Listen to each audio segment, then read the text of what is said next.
এই পার্কটির নাম হচ্ছে জাবালে রহমত।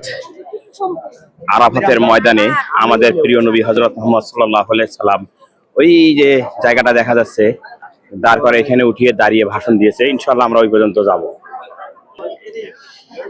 এটি হচ্ছে সেই জাবালে রহমত। আমরা ইনশাআল্লাহ এর উপর ওঠার জন্য চেষ্টা করব।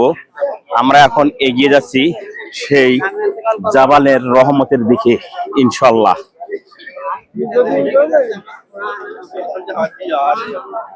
বিশাল বড় বড় পাহাড়,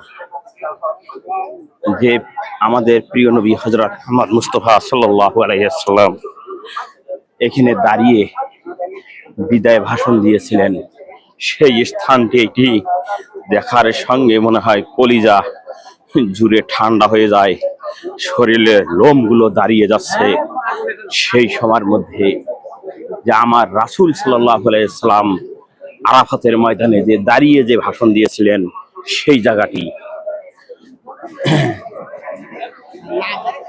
সেই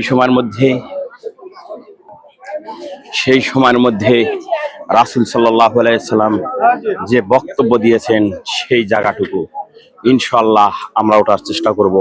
হাজার হাজার লোক দেখেন উঠে পড়তেছে সেই পাহাড়ের মধ্যে। সেই এখন তো সিঁড়ি আছে, কিছুটা জায়গায় আমরা সিঁড়ি দিয়ে উঠে পড়তেছি। পাথর মানুষের এই যে পাহাড় কেটে কেটে সিঁড়ির মতো করে দিয়েছে, এখানে মানুষ উঠে যাচ্ছে। আল্লাহু আকবার, আল্লাহু আকবার। আমরা এগিয়ে যাচ্ছি রাসূল সাল্লাল্লাহু আলাইহি ওয়াসাল্লাম যে জায়গায় দাঁড়িয়ে বক্তব্য দিয়েছেন সেই জায়গাটুকু। আর পুরো ভিডিওগুলো করা সম্ভব হচ্ছে না, অনেক সময়ের প্রয়োজন, পাহাড় দিয়ে উঠতে হয়, গাও হাঁপাই যাচ্ছে। আর এই কারণে কিছু অংশ ভিডিও আমরা করতেছি, মেন জায়গাগুলো ইনশাআল্লাহ।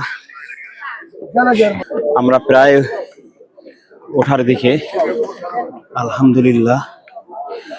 আমরা এখনো পরিপূর্ণভাবে উঠতে পারিনি, অনেক দূর উঁচু।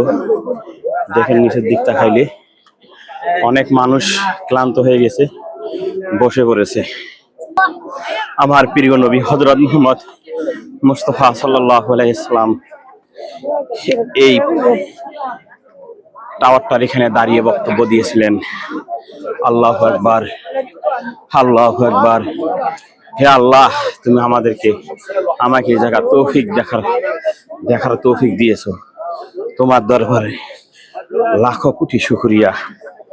আলহামদুলিল্লাহ, আলহামদুলিল্লাহ, আলহামদুলিল্লাহ। আমরা এখানে আসতে পেরেছি।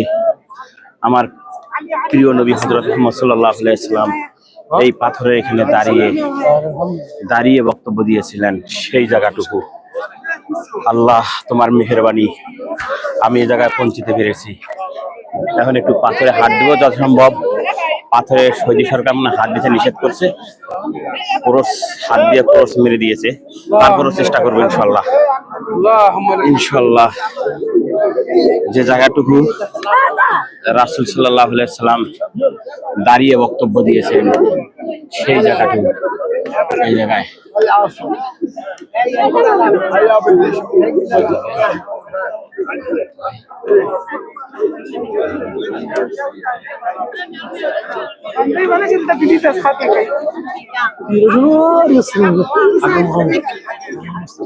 আমরা এখানে তাহলে হাত দিচ্ছি না, অনেকে দিচ্ছে। ওই যে ইনশাল্লাহ ধন্য, আল্লাহ কাছে ধন্য। আমি বাংলাদেশের মুসলিম ভাইদেরকে বলবো আপনারা অযথা টাকা পয়সা নষ্ট না করে আল্লাহ তাআলার যে নির্দেশনগুলো এগুলো দেখুন আর শুকরিয়া আদায় করুন। দেখুন কি অবস্থা, হাজার হাজার মানুষ পাহাড়ের উপর।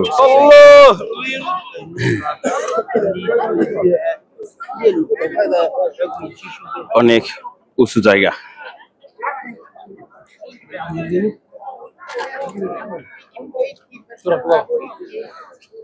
আপনারা দেখেন, ইনশাল্লাহ দেখার চেষ্টা করব। এই দেখেন একটা করে পাথর কত বড় বড়।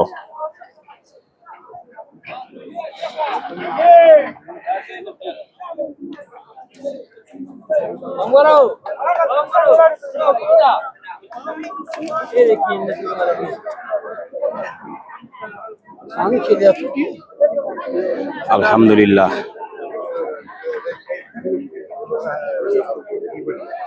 সেই আপনারা যারা দেশের, আমার বাংলাদেশের প্রিয় মুসলিম ভাই বোনেরা যারা অযথা টাকা নষ্ট করে সেই বিভিন্ন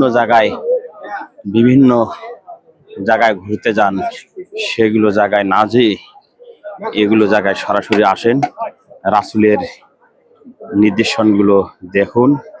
রাসূল সাল্লাল্লাহু আলাইহি সাল্লাম এই জায়গায় উঠে ভাষণ দিয়েছেন। এইটি পুরাটা হয়েছে আরাফাতের মাঠ। এই আরাফাতের মাঠের মধ্যে যেগুলো ঘরের মতো দেখা যাচ্ছে, এগুলো হচ্ছে হাজীদের থাকার স্থান এবং কিছু টয়লেট আছে। এইটা পুরাটা হয়েছে সেই আরাফাতের ময়দান। কিয়ামতের দিন মানুষ যে আরাফাতের ময়দানে দাঁড়িয়ে যাবেন, রাসূল সাল্লাল্লাহু আলাইহি ওয়াসাল্লাম এই জায়গায় দাঁড়িয়ে বক্তব্য দিয়েছেন, বিদায় ভাষণ। যে সময় বিদায় ভাষণ দিয়েছেন ও সময় কোনো মাইক ছিল না, কোনো মাইকের কোনো ব্যবস্থা ছিল না। রাসূল সাল্লাল্লাহু আলাইহি ওয়াসাল্লাম এই জায়গায় চিৎকার করে বক্তব্য দিয়েছিলেন সেই বিদায় ভাষণ। হাজার হাজার মানুষ মক্কা নগরী পর্যন্ত আল্লাহ তাআলা আওয়াজ পৌঁছে দিয়েছেন।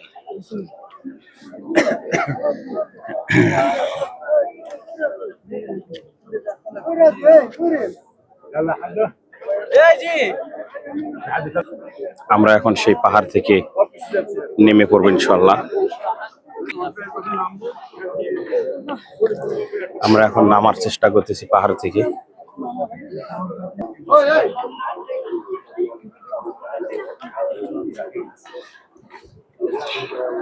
বিশাল বড় বড় পাথর।